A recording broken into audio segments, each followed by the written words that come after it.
ಏನಿವತ್ತು ಕರ್ನಾಟಕ ಬಂದ್ಗೆ ಹಲವಾರು ಕನ್ನಡ ಪರ ಸಂಘಟನೆಗಳು ಸಾತನ್ನ ಒಂದು ಬಂಧನ ಕರೆದಿದ್ದು. ನಮ್ಮದು ಬಂದ್ಗೆ ಬೆಂಬಲವಿಲ್ಲ, ನೀರಿಗಾಗಿ ಹೋರಾಟ, ನಮ್ಮ ನೀರು ನಮ್ಮ ಹಕ್ಕು. ಏನಿವತ್ತು ರಾಜ್ಯ ಸರ್ಕಾರದಿಂದ ಏನು ಕಾವೇರಿ ನಿರ್ವಹಣಾ ಮಂಡಳಿ ಏನಿದೆ 12 ಕ್ಯೂಸೆಕ್ ನೀರನ್ನು ಬಿಡಬೇಕು ಅಂತೇಳಿ ಏನು ಆದೇಶವನ್ನು ಮಾಡಿದ್ದಾರೆ.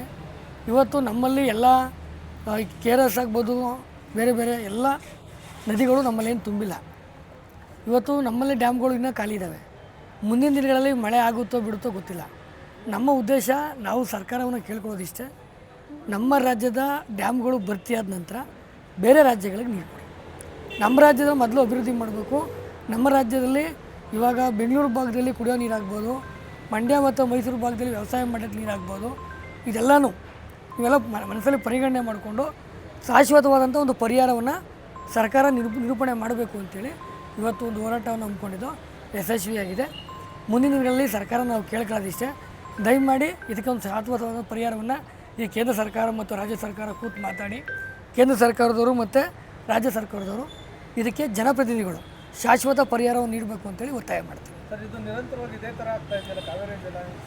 ಅದನ್ನೇ ವಿಚಾರವಾಗಿ ಇವಾಗ ಕೇಂದ್ರ ಸರ್ಕಾರದ ಜೊತೆ ರಾಜ್ಯ ಸರ್ಕಾರ ಕೂತ್ಕೊಂಡು ಮಾತಾಡಿ, ನಮ್ಮಲ್ಲಿರತಕ್ಕಂಥ ಸಂಸದರುಗಳು ಈ ವಿಚಾರವಾಗಿ ಕೇಂದ್ರ ಸರ್ಕಾರದ ಒತ್ತಡವನ್ನು ತಂದು ಇದನ್ನು ಬಗೆಹರಿಸಬೇಕು. ಪ್ರತಿ ವರ್ಷ ಇದೇ ಹೋರಾಟಗಳು, ಇದೇ ನೀರು ಬಿಡುವಂಥದ್ದು ಆಗಬಾರ್ದು ಅನ್ನೋದು ನಮ್ಮ ಒತ್ತಾಯ. ಮೇಕೆದಾಟು ಯೋಜನೆ ಅನುಷ್ಠಾನಗೊಂಡ್ರೆ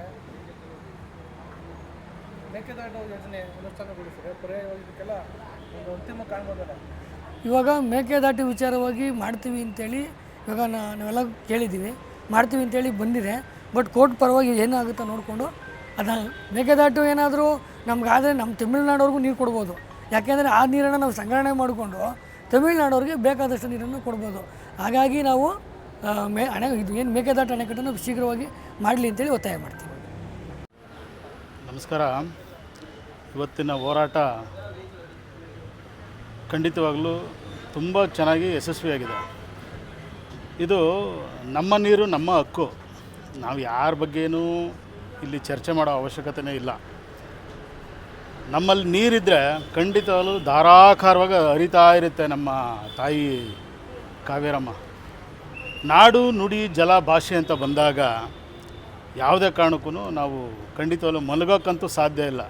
ನಿರಂತರವಾಗಿ 24 ಗಂಟೆ 24x7 ನಾವು ನಿರಂತರವಾಗಿ ಕಣ್ಣು ಬಿಟ್ಕೊಂಡು ನೋಡ್ತಾ ಇರ್ತೀವಿ ಎಲ್ಲಿ ನೀರು ಹೋಗುತ್ತೋ ಅನ್ನೋದು. ಇದು ಸರ್ಕಾರ ಇವಾಗ ಕೈ ಎತ್ಕೊಂಡಿದೆ, ಒಳ್ಳೆ ರೀತಿಯಲ್ಲಿ ಇದನ್ನು ಬಗೆಹರಿಸೋಣ ಅಂತ. ಮುಂದಿನ ದಿನಗಳಲ್ಲಿ ಇದೇನಾದರೂ ಖಂಡಿತವಾಗಲೂ ಬಗೆಹರಿಲಿಲ್ಲ ಅಂತಂದರೆ ಉಗ್ರವಾದಂತಹ ಒಂದು ಹೋರಾಟನ ನಮ್ಮ ಕಾರ್ಮಿಕ ಸಂಘಟನೆ, ನಾವಿರ್ಬೋದು, ಪ್ರಸನ್ನ ಇರ್ಬೋದು, ಉಮೇಶ್ ಇರ್ಬೋದು, ಮಗದೊಬ್ಬರು ಎಲ್ಲ ಕಾರ್ಮಿಕ ಸಂಘಟನೆ ಪರವಾಗಿ ಒಂದು ದೊಡ್ಡ ಮಟ್ಟದಲ್ಲಿ ಉಗ್ರವಾದಂತಹ ಹೋರಾಟವನ್ನು ಹಮ್ಮಿಕೋತೀವಿ. ಇದಂತೂ ಗ್ಯಾರಂಟಿ.